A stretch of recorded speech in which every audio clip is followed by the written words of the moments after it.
গ্যাসের সংকট সমাধান না হলে বিদ্যুৎ জ্বালানি প্রতিমন্ত্রীর পদত্যাগ চাইতে আমরা বাধ্য হব।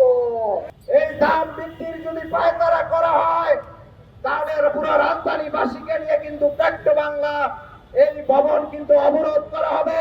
পেট্রো বাংলার প্রত্যেকটি পরিচালক নিয়োগের জন্য 20 থেকে 50 কোটি টাকা ঘুষ বাণিজ্য হয়ে থাকে।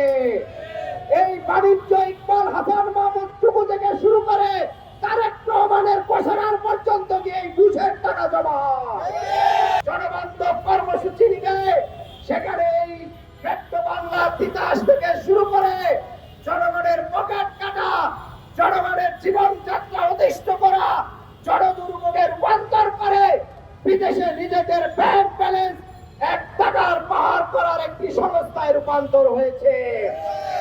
আজকে শনিবার, আপনারা কর্মকর্তারা পেট্রো বাংলায় নাই আমরা জানি, তারপর আমরা আজকে প্রতীকী মাস করব পেট্রো বাংলা বরাবর। পেট্রো বাংলার দাম বৃদ্ধির যে প্রস্তাব মন্ত্রণালয়ে পাঠানো হয়েছে, এই দাম বৃদ্ধির যদি পায়তারা করা হয় তাহলে পুরো রাজধানীবাসীকে নিয়ে কিন্তু পেট্রো বাংলা এই ভবন কিন্তু অবরোধ করা হবে। কর্মকর্তাদেরকে ভিতরে প্রবেশ করতে কিংবা বাইরে হতে দিতে দেওয়া হবে না। আমরা বিদ্যুৎ জ্বালানি মন্ত্রীকে দেখেছি সরকারের দায়িত্ব নেওয়ার পর থেকে দায়িত্বহীন বক্তব্য দিয়ে এই যে বিদ্যুৎ জ্বালানি এবং গ্যাসের যে সিন্ডিকেট আছে, সেই সিন্ডিকেটের বড় বড় ব্যবসায়ী লুটেরাদের স্বার্থ রক্ষা করায় তিনি ব্যস্ত থাকেন। আর ওই জাতীয় মহান সংসদে বসে জাতির সাথে প্রতারণা, নাটক এবং মিথ্যা কথা তিনি বলেন। আমরা তাকে সম্পূর্ণরূপে এই ঘাটতিতে একটি ব্যর্থ মন্ত্রী হিসাবে দেখেছি। আমরা অতি দ্রুত গ্যাসের সংকট সমাধান না হলে বিদ্যুৎ জ্বালানি প্রতিমন্ত্রীর পদত্যাগ চাইতে আমরা বাধ্য হব। নাই কোনো জ্বালানি সংকট নাই। এরপর আমরা কি নাটক দেখলাম, প্রত্যেকটি জ্বালানি তেলের দাম 20 থেকে 30 টাকা প্রতিটি লিটারে বৃদ্ধি পেয়েছে। তার ধারাবাহিকতা আমরা দেখেছি সরকার বিদ্যুতের দাম বৃদ্ধি পেয়েছে, প্রতি ইউনিটে দাম বৃদ্ধি করেছে। সেটির প্রতিবাদে এনসিপি কর্মসূচি করেছিল। আজকে আমরা দেখতে পাচ্ছি প্রত্যেকটি গ্যাস, এলএনজি, সিএনজি থেকে শুরু করে প্রত্যেকটি তীব্র সংকট তৈরি করা হয়েছে এবং সেই একই নাটক মঞ্চস্থ পেট্রো বাংলার মাধ্যমে গ্যাসের মূল্য বৃদ্ধির প্রস্তাব করা হয়েছে। আমরা স্পষ্ট করে বলতে চাই, ওই পেট্রো বাংলা যারা কর্মকর্তা আছেন, আপনাদের নিয়োগ, পদোন্নতি, বাণিজ্য কিভাবে হয়ে থাকে সেটি কিন্তু জাতির কাছে স্পষ্ট। পেট্রো বাংলার প্রত্যেকটি পরিচালক নিয়োগের জন্য 20 থেকে 50 কোটি টাকা ঘুষ বাণিজ্য হয়ে থাকে। এই বাণিজ্য ইকবাল হাসান মাহমুদ টুকু থেকে শুরু করে তারেক রহমানের ঘোষণার পর্যন্ত গিয়ে এই ঘুষের টাকা জমা।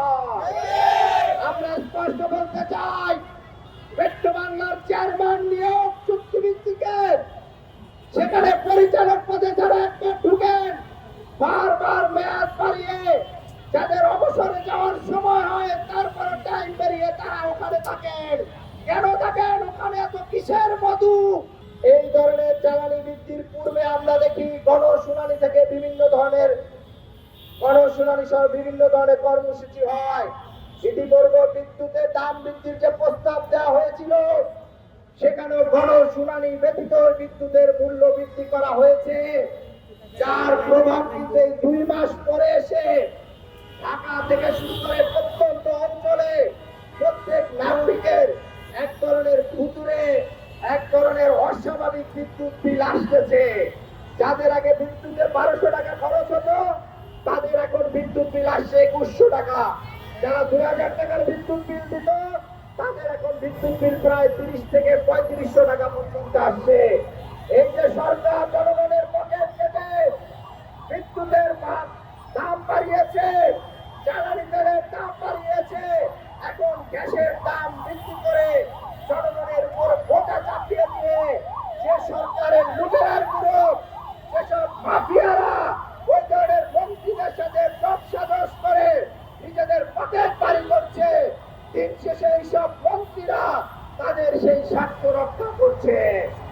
সংগ্রামী উপস্থিতি, আমরা ইতিমধ্যে দেখেছি হবিগঞ্জ সিলেটে হামলার পরেও গতকালকে ফেরার পথে নাসিরউদ্দিন বাদরের উপর পুনরায় হামলা করেছে ওই ছাত্র দলের সন্ত্রাসীরা।